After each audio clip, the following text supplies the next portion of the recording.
good evening to my podcast tonight.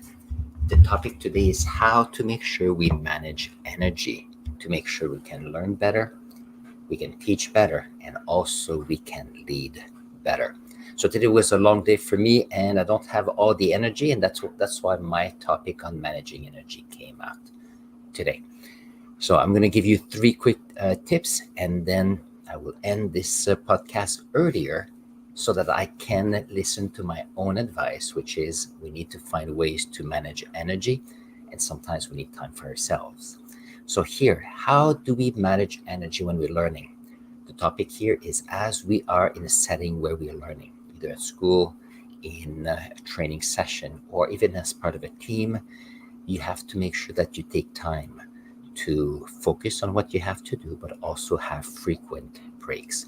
And breaks can be as easy as getting up, walking around a little bit, looking outside. At the same time, it will allow your body to move. Second, it will allow your eyes to look at the objects that are close and far, allowing your energy to be maintained and keeping your brain fresh so that you can learn. So that's my tip for this one.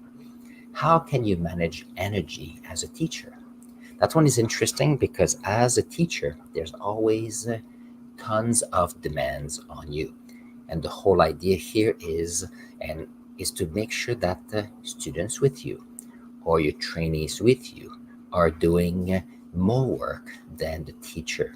And the reason I say that is that as you are working with others, you need to make sure that you have a chance to give the learner a chance to practice, to try with trial and error.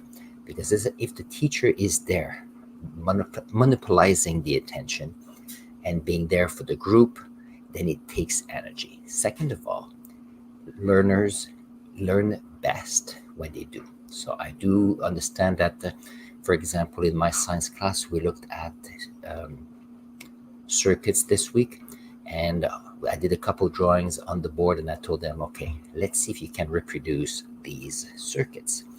It took us the whole hour, about twice as much time as I had expected.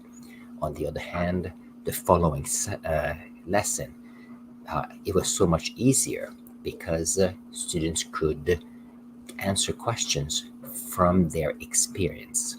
And by doing that, it allowed me to go and circulate in the classroom to support students' learning. So the onus was on the students for learning.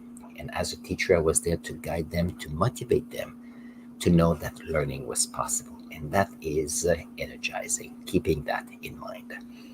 And as a leader, if you want to manage your energy, you have to keep in mind that I believe that micromanaging is the worst thing you can do.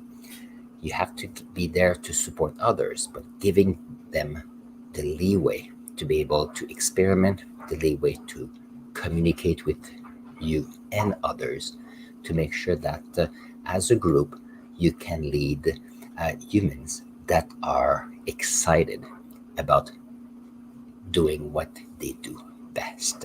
And that is experimenting. And these are my topics tonight about managing energy. I know that you are amazing. See if you can listen to your body and your mind to know what's the next step for you. Because ultimately, if you manage your energy, you will be energized for yourself, in your life, for your family, and your loved ones. On this, have an excellent evening, and I will see you next Wednesday. On this, keep smiling.